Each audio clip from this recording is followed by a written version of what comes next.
makhluk yang bernama manusia yang diciptakan ini, kemudian di antara penciptaan itu dia juga diberikan label ya, titel mukarram, dimuliakan. Nah, settingan manusia itu sebenarnya adalah dimuliakan oleh Allah sampai pada pilihan ketika dia fujur hawa taqwa, dua pilihan, mukhayyar. Dia diberikan pilihan untuk memilih antara dua pilihan kehidupan. Nah, ulama menjelaskan ya, asal penafsiran penjelasan dari innallaha yughayyiru ma biqaumi hatta yughayyiru ma bi anfusihim, itu maksudnya sebenarnya bukan kepada yang biasanya dipakai trainer itu, bukan. Kalau trainer ya, bahkan sebagian ustadz juga pakai itu untuk melakukan memberikan fondasi dalil bahwa kalau kita nggak berusaha itu Allah tidak akan berubah. Ya iya betul, tapi ada yang lebih dalam dari itu maknanya. Jadi tafsir aslinya ini saya ambil dari beberapa mufassir ya, itu menyebutkan bahwa innallaha la yughayyiru ma biqaumi, itu ada hubungannya dengan makhluk yang namanya manusia ini yang punya label namanya mukarram.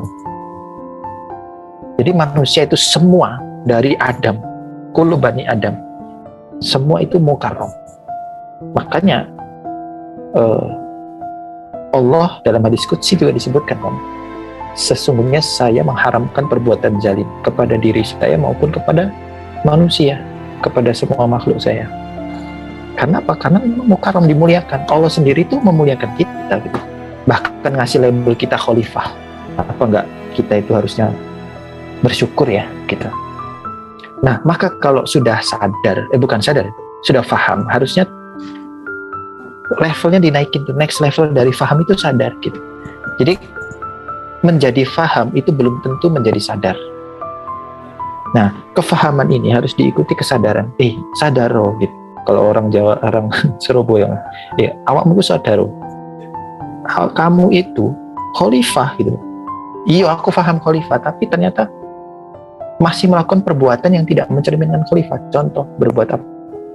Maling, apalagi misalkan mencuri, berzina, korupsi, berbohong. Itu kan perbuatan yang tidak mencerminkan khalifah. Jadi sebenarnya yang membuat hina itu manusia sendiri. Perbuatan yang fujur tadi, fa'alhamaha fujuraha wa taqwaha. Nah, tapi settingan awal kata Allah, innallaha la yughayyiru, Allah itu tidak pernah mengubah settingan awal manusia, yaitu dimuliakan. Itu tidak pernah dirubah. Hatta yughayyiru ma bi anfusihim, sampai mereka sendiri yang merubah menjadi makhluk yang hina, gitu maksudnya. Sampai mereka sendiri yang tadinya mendapatkan rezeki yang harusnya dikasih oleh Allah dengan jalan yang halal, sampai mereka sendiri yang menjemput dengan jalan yang haram. Padahal rezekinya juga itu aja gitu. Allah udah takar 50.000 tahun sebelumnya, itu semua di Lauhul Mahfuz sudah ditulis. Nikah sama misalkan ya, nikah sama seorang, jodoh kamu itu udah ditulis, tinggal tergantung kamu mau jemput dengan cara yang dimuliakan atau dengan cara yang tidak mulia. Sama, cuman beda rasa, beda apa, kan soal rasa ya, rasa syukur, sabar ya, rasa ikhlas, itu kan rasa. Boleh jadi peristannya sama, menikahnya sama, tapi rasa keberkahannya itu beda.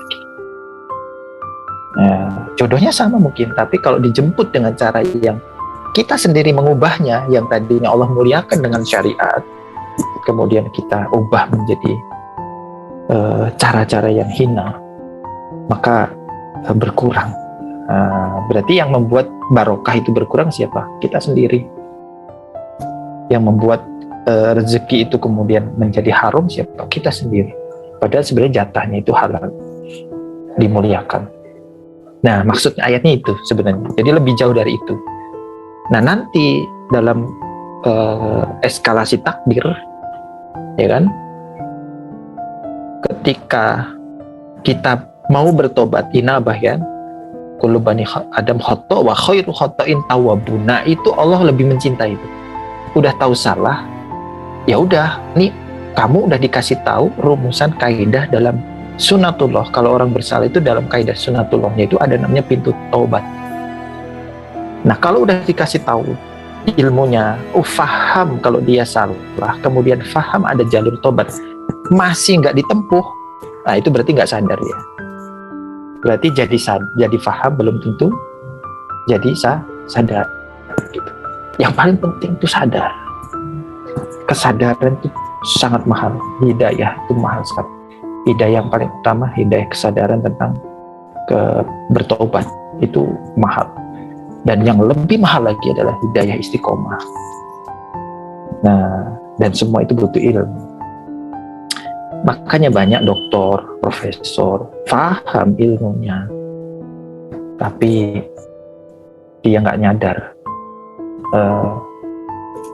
Apa istilahnya? Kalau Imam Syafi'i bilang, orang berilmu tapi dia tidak mengamalkan ilmunya, tidak menyadari ilmunya itu perlu diamalkan, cuman paham doang, teori, dia seperti pohon yang tidak berbuah. Gitu.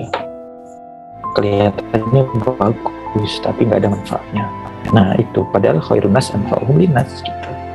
Nah itu yang perlu kita sadari hari ini. Jadi menjadi faham itu nggak cukup. The next level dari yang kita mau capai, ya, yang akhirnya kita menemukan sesuatu yang lebih hakikat adalah jadi sadar. Sadar, kemudian kita amalkan sesuai dengan kefahaman kita yang hakikat, yang hakiki, bukan persepsi. Karena persepsi itu zone, levelnya masih dugaan. Harus diperkuat menjadi yakin. Nah, puncak ilmu itu yakin. Dan buah dari al-yakin itu adalah al-hikmah. Makanya kerakyatan yang dipimpin oleh hikmah, kebijaksanaan. Karena apa? Yang paling menentukan mudarat dan manfaat bangsa itu pemimpin. Maka pemimpin itu harus dipimpin dengan yakin, dengan ilmu, puncaknya ilmu. Dan buahnya itu untuk implementasi ke lapangan, kesadaran itu ada di dalam hikmah itu tadi sendiri. Nah, dan pintu-pintu hikmah itu, kesadaran itu hanya bisa ditempuh dengan al-yakin, keilmuan yang benar, bukan ilmu yang dianggap benar, bukan. Karena banyak juga ilmu yang dianggap benar, dianggap ilmu, tapi sebenarnya bukan ilmu. Hakikatnya justru merusak. Nah, gitu ya. Jadi tadi udah makhluk, manusia itu hakikat makhluk, mukarram, mukallaf, terbebani, ya, dan mukhayyar, ya,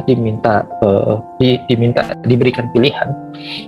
Nah, pilihan tadi ada hubungannya sama kemuliaan manusia, dan berikutnya majzi, jadi dia akan dimintai tanggung jawab atau diberikan balasan.